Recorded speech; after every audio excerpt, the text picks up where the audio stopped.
बिहार में धंस गया एक और पुल। नमस्कार, न्यूज़ फाउंडेशन देख रहे हैं आप और मैं हूं सानिया आपके साथ।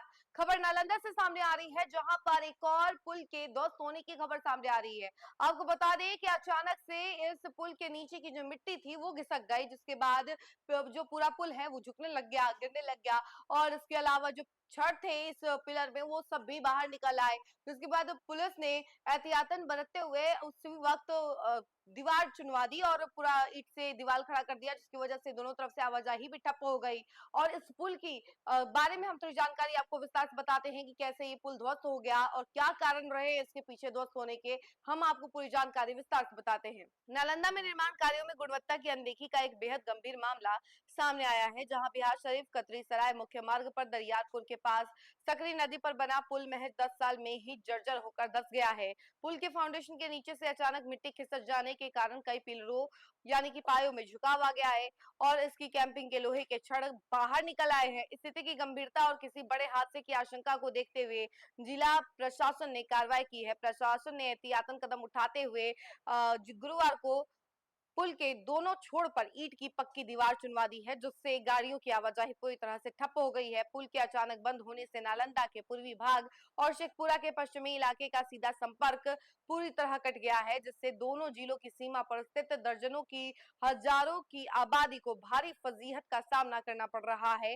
हाल ही में एनआईटी और बिहार राज्य पुल निर्माण निगम की संयुक्त तकनीकी टीम ने इस पुल का मुआयना किया था। टीम ने अपनी जांच रिपोर्ट में पुल को बेहद खतरनाक घोषित करते हुए इसके स्थान पर नए पुल के निर्माण की अनुशंसा की है। इसी रिपोर्ट के आधार पर सुरक्षा कारणों से इस लाइफलाइन को बंद करने का फैसला लिया गया है। इधर पुल के ब्लॉक होने से बिहार शरीफ से कतरी सराय महलपुर और छबीलापुर जाने वाले राहगीरों के साथ साथ गिरियक से शेखपुरा और बरबीघा जाने वाले लोगों के सामने बड़ा संकट खड़ा हो गया है।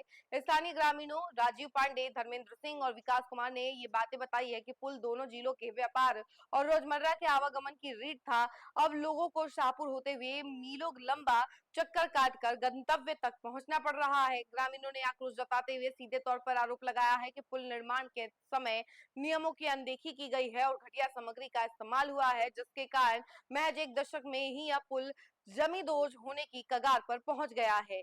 वह इस बीच अचानक रास्ता बंद होने के कारण लोग जान जोखिम में डालने से भी बाज नहीं आ रहे हैं। कई मोटरसाइकिल सवार प्रशासनिक पाबंदी और बनाई गई ईंट की दीवार को फांद कर जान जोखिम में डालते हुए पुल पार कर रहे हैं, जो किसी बड़े हादसे के आमंत्रण दे सकता है। हालांकि मौके पर सुरक्षा के लिहाज से पुलिस बल की प्रतिनियुक्ति की गई है। मामले की संवेदनशीलता को देखते हुए बिहार शरीफ के अनुमंडल पदाधिकारी कृष्णलय श्रीवास्तव ने बताया कि पुल निर्माण निगम की तकनीकी रिपोर्ट के बाद सुरक्षा के मद्देनजर गाड़ियों के आवागमन पर तत्काल रोक लगाई गई है। तो देखा आपने कि एक तरफ जहां विक्रमशिला सेतु का एक हिस्सा टूटकर गंगा में समाया, उसके बाद अब ये दूसरी खबर सामने आ रही है, जहां पर नालंदा में एक पुल जो है एकदम क्षतिग्रस्त हो चुकी है। पुल के नीचे से जो मिट्टी है वो घिसक गया, जिसकी वजह से पुल का झुकाव हो गया है और पुल के अंदर जो छड़ था वो सब भी बाहर निकल कर आ गए हैं। जिसके बाद पुलिस ने एहतियातन कदम उठाते हुए तुरंत दीवार खड़ा कर दिया है, ईंट से बना हुआ दीवार। लेकिन लोग इतने ज्यादा परेशान है कि कई सारे लोग जो हैं गाड़ी से उस दीवार को फांद कर भी जा रहे हैं, अपनी जान को जोखिम में डाल रहे हैं। और इस सभी बातों को लेकर के लोगों में आक्रोश भी नजर आ रहा है, क्योंकि कई सारे लोगों का कहना है कि इस पुल की वजह से सभी चीजें आसानी से हो जाती थी, लेकिन अभी जो है बहुत लंबा रास्ता पूरा करना पड़ता है। उसके बाद लंबे रास्ते पर चलने के बाद ही हमें अपने डेस्टिनेशन पर पहुंचने को मिलता है, लेकिन अभी जो है काफी ज्यादा दिक्कत हो रही है। और ये सारी बातें ग्रामीणों के द्वारा भी कही जा रही है और खूब हड़कंप मचा हुआ है। और ये भी कहा जा रहा है कि जब पुल बन रहा था तो उस वक्त जो है कई सारी सामग्रियों में एक तरीके से घोटाला किया गया और तभी जाकर इस तरह के पुल बना कि इतने जल्दी ही ये ध्वस्त होने लग गया। और ये सारे आरोप, करप्शन के आरोप जो है लगाए जा रहे हैं ग्रामीणों की तरफ से। इस खबर में फिलहाल इतना ही। ऐसी तमाम अपडेट के लिए जुड़े रहे हमसे और देखते रहे न्यूज़ फाउंडेशन। धन्यवाद।